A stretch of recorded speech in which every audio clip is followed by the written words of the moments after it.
Você já tentou se organizar financeiramente, mas na hora de anotar os gastos, por exemplo, você não sabia nem por onde começar? Não se preocupe, acontece nas melhores famílias. E quando a gente está começando, geralmente a gente realmente não tem a menor ideia do que fazer. Mas hoje eu vim resolver esse problema para você. Hoje a gente vai conversar sobre isso exatamente. E eu vou te mostrar passo a passo uma maneira bem simples de montar a sua lista exclusiva para você, e ela é conforme as suas necessidades. Tudo isso organizado por categorias, por coisas que você realmente usa, que vai te ajudar a ter clareza de onde o seu dinheiro está indo. Vem comigo. Oi, eu sou a Jeannie, do canal do Vermelho ao Verde, e eu tô aqui para te ajudar a construir a sua primeira... Desculpa, minha voz tá falhando. Eu vim aqui para te ajudar a construir a sua primeira lista com categorias de gastos para o seu planejamento financeiro. Vem comigo. Você já tentou se organizar financeiramente, mas na hora do vamos ver, na hora de anotar os seus gastos, você não sabia nem por onde começar? Pois eu já estive nesse lugar, e muitas outras pessoas que hoje já fazem seus planejamentos financeiros também estiveram nesse lugar em algum momento. E é exatamente sobre isso que a gente vai discutir hoje. Vou te mostrar passo a passo, de uma maneira bem simples e com categorias, como fazer e como montar a sua planilha. Não precisa ser uma eletrônica, pode ser no papel mesmo, com divisões, categorias, tudo bonitinho do jeito que tem que ser. E eu te garanto que se você seguir esses passos e você realmente se dedicar a montar a sua planilha e anotar os seus gastos, você vai saber direitinho para onde seu dinheiro está indo. E assim poder cortar os gastos que são totalmente desnecessários e que podem te ajudar, inclusive, a ter a liberdade financeira que você tanto procura e almeja. E merece. Bom, em primeiro lugar, quando você está tentando fazer a sua lista de gastos, né, a entrada geralmente... Ok, vamos começar por... A sua lista, geralmente, ela tem dois itens principais, 3 itens principais, na verdade, são 3 itens principais. A entrada, que é a sua renda, geralmente é 1 ou 2 fontes de renda. Isso você está falando de uma maneira individual, mas familiar pode ter mais do que isso, mas geralmente é a sua renda. Os gastos, que são variáveis, né? E aí dentro dos gastos você tem realmente os variáveis e os invariáveis, e os invariáveis não tem nada a ver com valor, tá? Geralmente ele tem a ver mais com constância. E tem também o dinheiro que você guarda, poupa e investe. Então, são essas 3 categorias principais. E por que essas 3 categorias principais, ou saber que elas existem, ou usar elas como base para o seu planejamento, são importantes? Porque muita gente começa misturando tudo. Às vezes seguindo um calendário cronológico de quando aconteceu o quê. Mas esse calendário cronológico pode até existir, mas dentro de alguma dessas categorias já. Porque quando você coloca tudo junto, você começa a confundir o que foi o que, quando, por quê e como. Por exemplo, hoje paguei a luz, aí amanhã comprei pão, depois de amanhã recebi dinheiro que prestei para a vizinha, aí no dia seguinte você coloca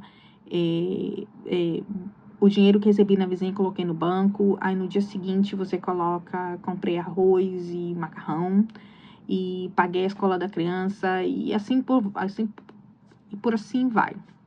Então começa a ficar uma saladão, uma mistura bem louca de valores e frases e palavras soltas, que começa a fazer uma mistura, uma loucura terrível na sua cabeça.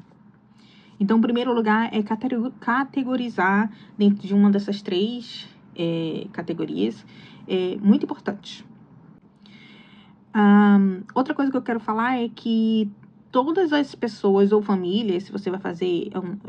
se você tem uma família, eu indico que você... e se você divide as despesas todo mundo junto, então eu indico que o seu planejamento seja familiar.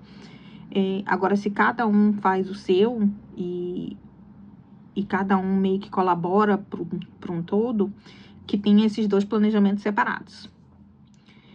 Aqui eu vou falar como se você estivesse falando, como se eu estivesse fazendo um planejamento só, porque essas dicas elas valem para tanto um quanto o outro.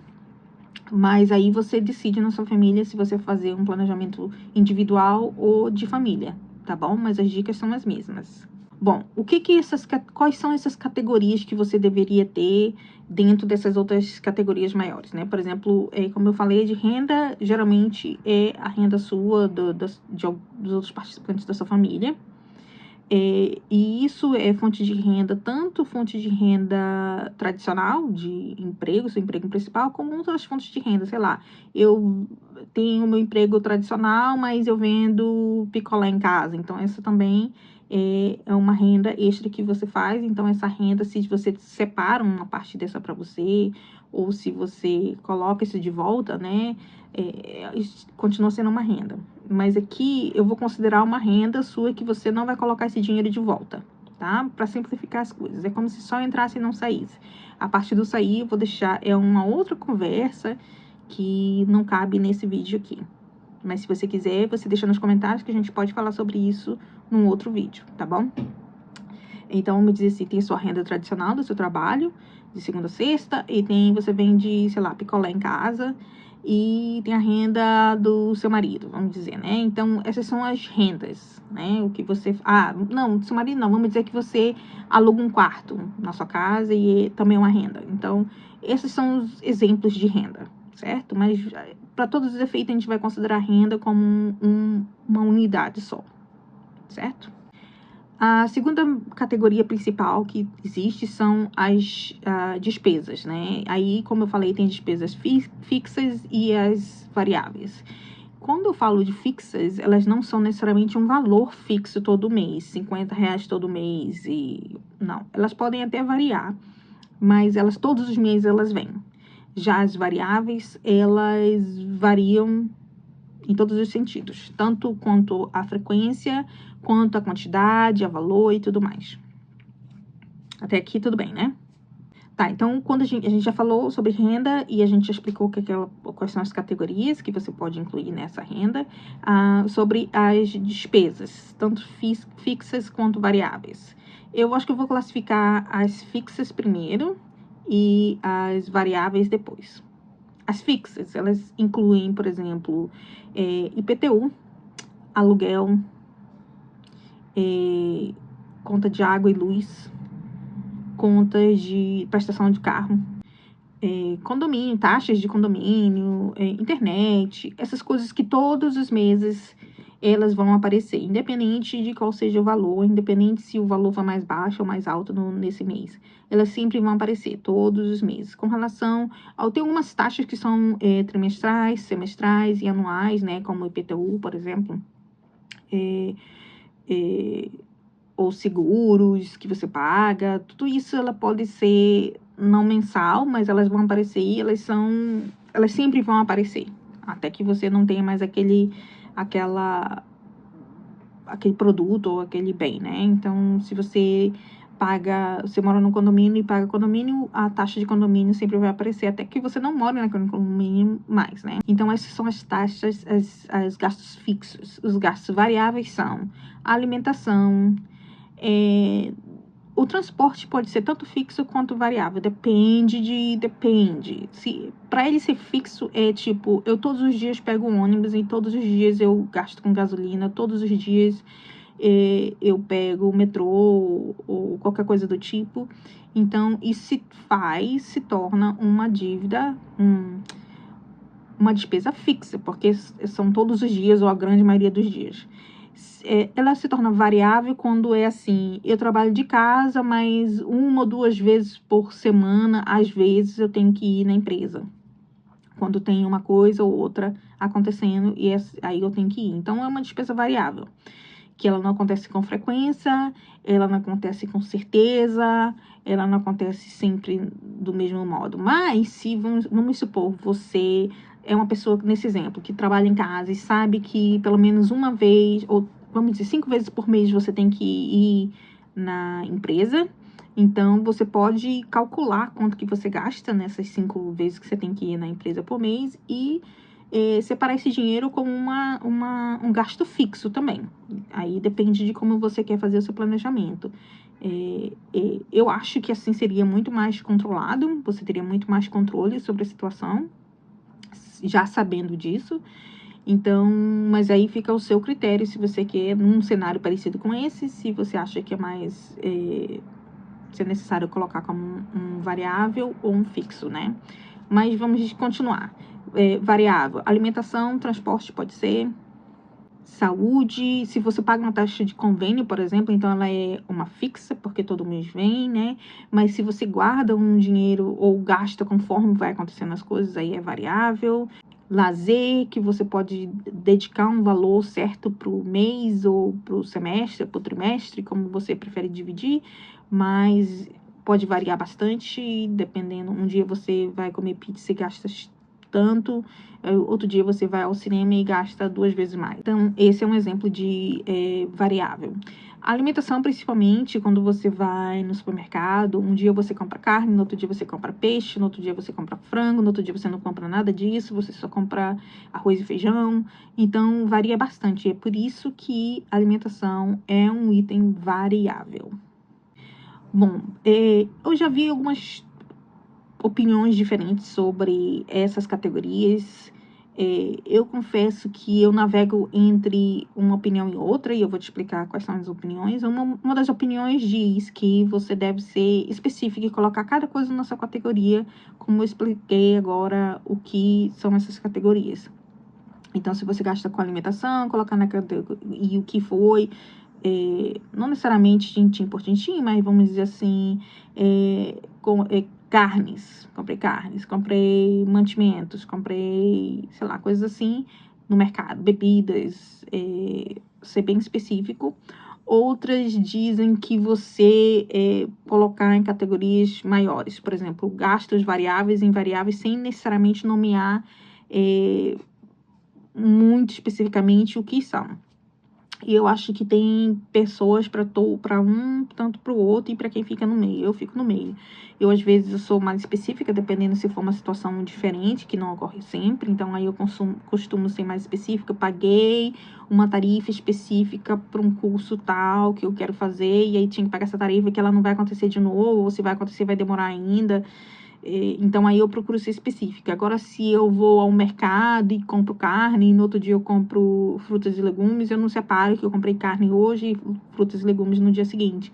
Eu só coloco o mercado, entendeu? Então, você vai descobrir para você o que é mais eficiente. Agora, se você, de repente, está planejando assim, eu quero saber exatamente no mercado com que eu realmente gasto o meu dinheiro. Costumo ir ao mercado e gastar R$ 500 cada vez que eu vou lá. Aguinha. Então, eu quero descobrir com que eu gasto esse dinheiro. Aí é um outro projeto. Que você pode ser bem específico para você ver realmente onde que você gasta o seu dinheiro e por aí dedicar melhor a, né, mudar essa dinâmica ou manter, se for o caso.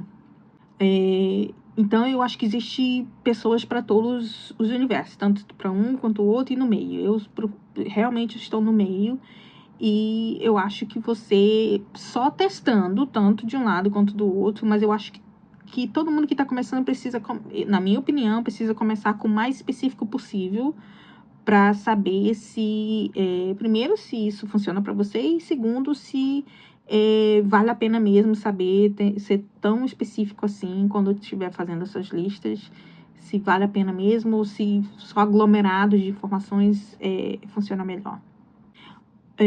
Então, falamos sobre essas duas, né, variáveis e invariáveis, e tem também poupar. Poupar é um assunto que quanto menos você recebe, mais difícil é de ser implementado.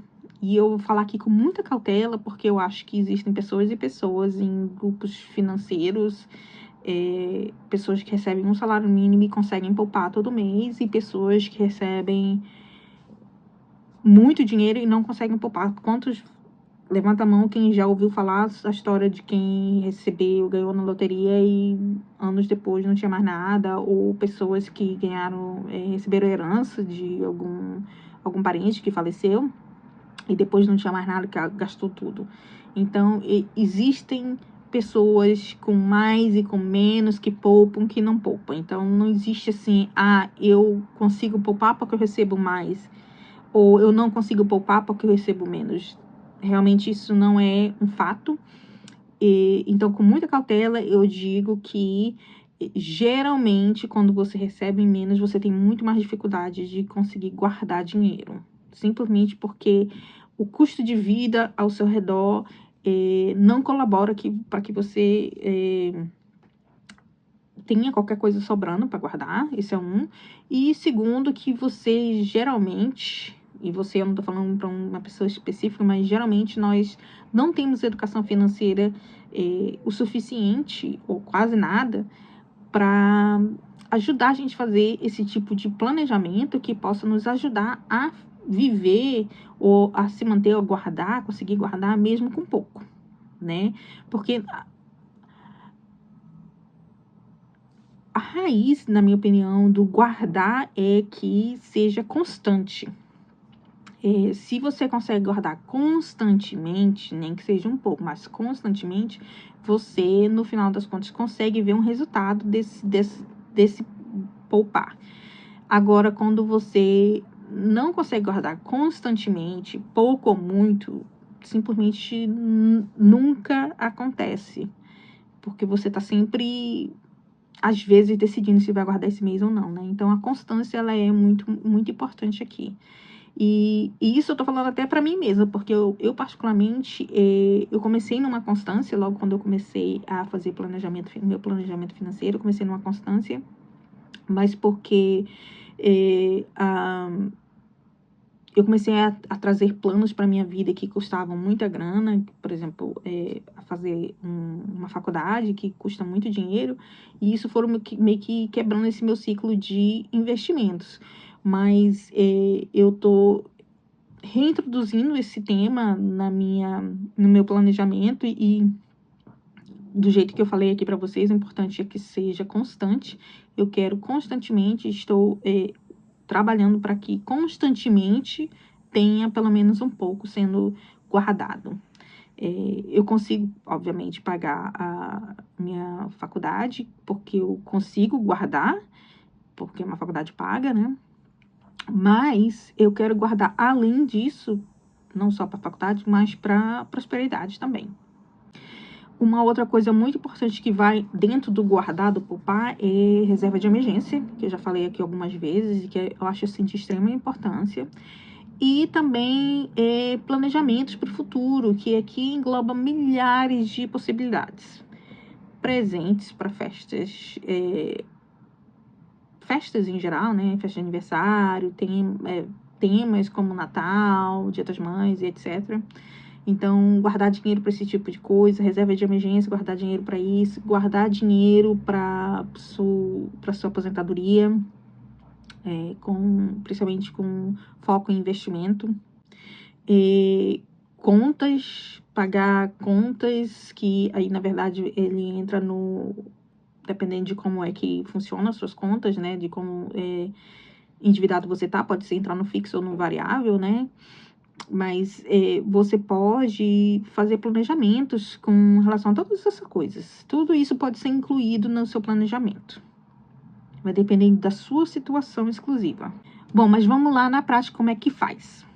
Primeira coisa, se vamos dizer que eu vou usar o exemplo aqui de escrever, de papel e caneta, mas você pode fazer isso no seu computador, na sua planilha, e tem aplicativos também que fazem esse tipo de trabalho para você, e aí você vai procurar fazer o que é melhor para você, o que funciona para você, o que é mais prático para você, porque o mais importante é que você não só comece, mas continue. Então, tem que ser o que funciona para você. Primeira coisa, anotar sua renda. Quanto que entra todo mês líquido, não é o grosso, o líquido, quanto entra todo mês na sua conta.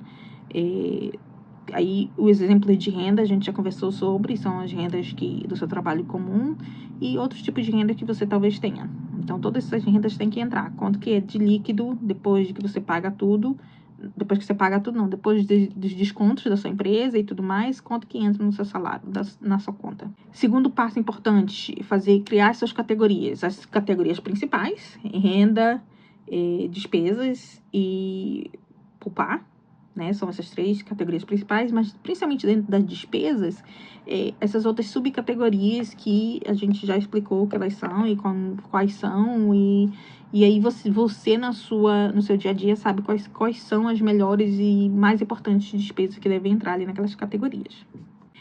E uma outra coisa que você vai ter que fazer é fazer uma projeção, não sei se projeção é a palavra certa, mas fazer uma estimativa de quantos por cento da sua renda vai para cada coisa. Por exemplo, é sabido que não mais do que 30% da sua renda deve ser alocada para aluguel, por exemplo. Se você dedica mais de 30% da sua renda para pagar aluguel, o seu aluguel está muito caro ou a sua renda está muito baixa. Um dos dois. Tem uma divisão de porcentagem que ela é bastante comum aqui na América do Norte e que você pode adotar no seu dia a dia, que é 50, 30, 20. Bom, 50, 30, 20 funciona dessa maneira. 50% dos seus rendimentos ela vai para necessidades, que inclui moradia, aluguel, alimentação, essas coisas que você não pode viver sem. Ou que, às vezes, você até pode viver sem, mas que elas são participantes do seu dia a dia. Por exemplo, pagar a conta de luz. Você precisa da conta que a energia elétrica esteja na sua casa para manter seus alimentos, por exemplo. Porque esse é uma das dádivas da vida moderna. Então, essa é uma conta que você precisa manter nos dias atuais. Conta de luz. Então, é uma necessidade. Transportes, plano de saúde, se você paga plano de saúde, moradia, como eu falei. Esses são pontos essenciais, despesas essenciais. Então, 50% dos seus rendimentos precisa ir para tudo isso. 30% são para desejos, coisas que você gostaria de ter ou coisas que você gostaria de manter. Por exemplo, dentro dos meus 30%, eu mantenho a minha assinatura da Netflix. Eu não preciso da Netflix, eu tenho uma assinatura da Netflix para sobreviver todos os meses. Mas eu gosto de ter minha assinatura da Netflix, até porque com a assinatura eu gasto menos com entretenimento. Porque geralmente, se eu quero assistir um filme, eu assisto na minha Netflix ao invés de gastar no cinema e tal. Isso inclui viagens, passeios, saidinhas para comer fora, com só você ou com sua família. Hobbies, até compras de coisas como, sei lá, sapatos e roupas, né? Que, apesar de ter uma parte de sapatos e roupas, por exemplo, que se torna essencial, né? Como uniformes ou roupas para você poder trabalhar, você tem que investir nelas. Se você investe em roupas de qualidade, que duram, você não precisa investir com frequência, mas em algum momento você talvez tenha que investir algum dinheiro para roupas para ir para o trabalho. Mas nem todas as roupas tem esse tipo de teor de investimento. Algumas roupas você compra só porque você quer. Então, isso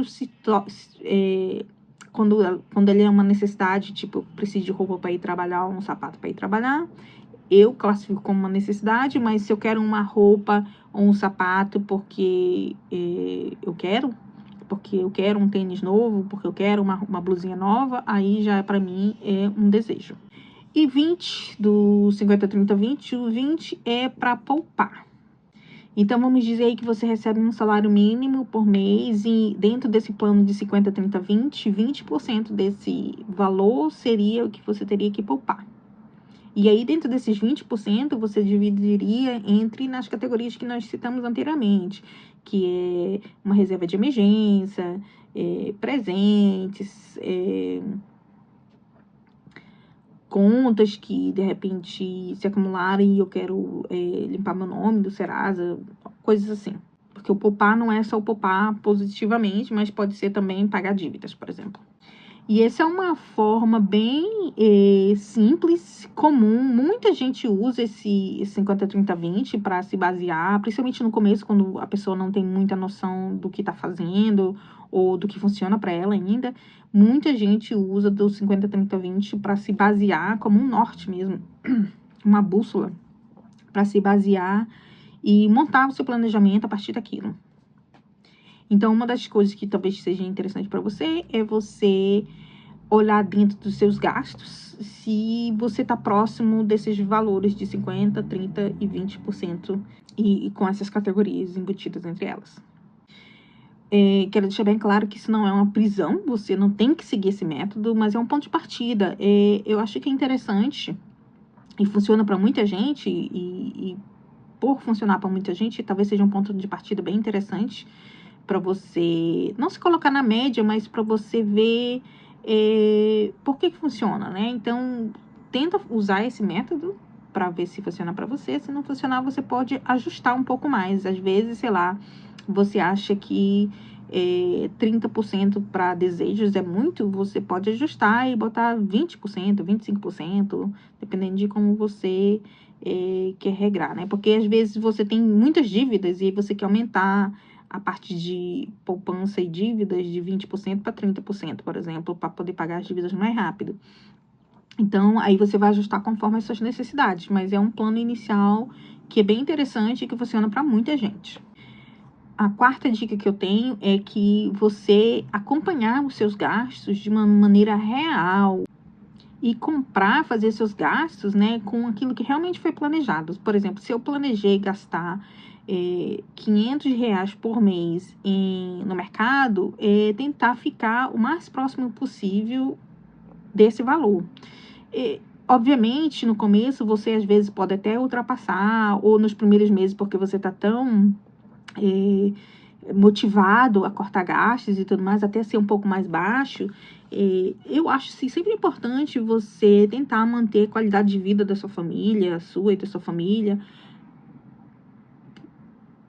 o mais, como é que eu posso dizer isso? O mais alto possível. E quando eu falo alto possível, eu não estou dizendo aqui, ou sugerindo que você tenha que, né, chutar o pau da barraca e extrapolar. Não.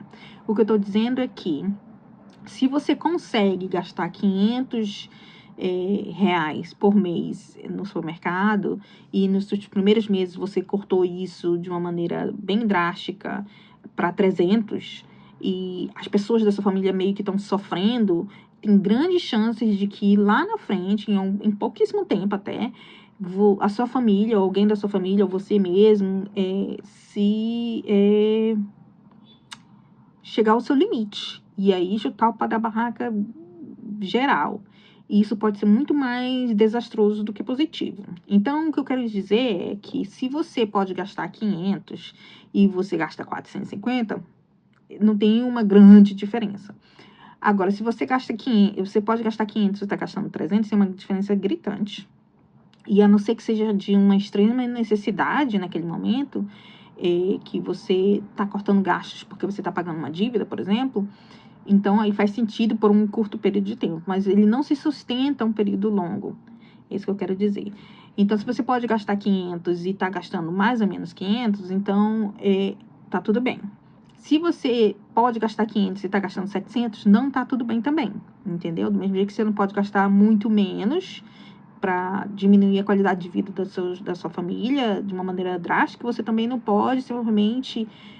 E aqui eu estou usando não pode de uma maneira bem lúdica, porque você pode o que você quiser, né? Aqui, no final das contas, eu estou aqui para te sugerir coisas, mas, afinal das contas, eu não tenho controle nenhum sobre a sua vida financeira, é você que tem. Então, você pode até extrapolar os seus 500, o seu limite, né, daquele mês, mas com muita consciência do porquê você extrapolou e com consciência de que talvez no próximo mês você já não possa mais fazer aquilo. Então, a palavra consciência, eu acho que ela é muito importante quando você está planejando principalmente no começo, fazer o seu planejamento financeiro pela primeira vez. E a quinta dica que eu acho que é bem importante é você tem que ajustar mês a mês, principalmente nesse comecinho, você tem que ajustar mês a mês e você tem que revisitar o seu planejamento com uma certa constância. Então, por exemplo, se você revisita o seu planejamento mês a mês ou com uma certa frequência, você pode ajustar. Se você está vendo que esse mês alguém ficou doente, você está gastando mais com saúde, e você pode ajustar, aumentar a sua parcela que você tinha separado para gastos com saúde e diminuir gastos com lazer, por exemplo, você pode fazer isso. E se você está fazendo com uma certa frequência, você tem um controle maior para que não se transforme num trem desgovernado. Bom, e para concluir, eu queria incentivar todos vocês a fazerem o seu planejamento financeiro pela primeira vez, se você ainda não fez, e você já fez alguma outra vez, mas parou ou quer dar continuidade, eu te convido a deixar aqui nos comentários as suas experiências, e quem sabe a gente pode aprender com as suas experiências e dividir experiências com... Falei quantas vezes experiência? E dividir esse conhecimento com outras pessoas que estejam começando agora. Uma das coisas que eu acho que é mais importante é você começar de uma maneira... Eu acho que o mais importante é você começar. É isso. E ter uma constância. Você, de repente, não consegue visualizar todas as categorias, coloca elas nessas categorias maiores, mais abrangentes. Primeiro, como gastos, rendimentos e poupança e dívidas, e coloca dentro dessas categorias, nesse macro, né, categoria macro, mas se depois você consegue ter mais clareza nas suas ideias ou no que você pretende fazer e você quer, de repente, fazer uma demonstração mais específica do quanto que você gasta numa coisa ou na outra, aí você pode começar a ficar mais específico dentro dessas categorias maiores. Das razões de você fazer planejamento é para... Geralmente as pessoas fazem para pagar dívidas e sair das dívidas e para fazer planejamento para o futuro. São as duas coisas principais que as pessoas geralmente fazem planejamento financeiro. Eu, por exemplo, quando eu comecei a fazer o meu planejamento financeiro, eu tinha esses dois motivadores. Bom, segundo a Confederação Nacional do Comércio, 75% dos brasileiros têm muitas dificuldades em manter um orçamento quando não se faz anotações, quando só está fazendo de cabeça. Então, se você faz parte desses 75%, ou mesmo que você não faça e prefere anotar, eu estou aqui para te motivar a fazer as anotações que você precisa para que você mantenha o seu orçamento em dia. Agora eu quero saber de você, se você faz um orçamento, se você tem categorias, se você usa essas 3 categorias mais abrangentes, ou você tem categorias dentro dessas categorias, e se você gostaria de dividir com a gente. Tem alguma categoria que você tem no seu orçamento que quase ninguém menciona e que de repente você gostaria de mencionar porque ela é única para você, ou porque as pessoas geralmente não mencionam e você tem curiosidade de saber se outras pessoas gastam dinheiro com isso? Deixa aqui nos comentários. E eu queria saber também de você qual é o gasto que você mais perde o controle. Deixa aqui nos comentários. Por favor, deixe o seu like, deixe o seu... se inscreve no meu canal também. Eu vou deixar para você aqui um vídeo super interessante do tema planejamento financeiro também, que aqui no meu canal é o que a gente fala na maioria dos vídeos, é sobre planejamento financeiro. E eu acho que você vai curtir. Então, clica aqui e assiste. E depois me conta. A gente se vê na próxima. Tchau.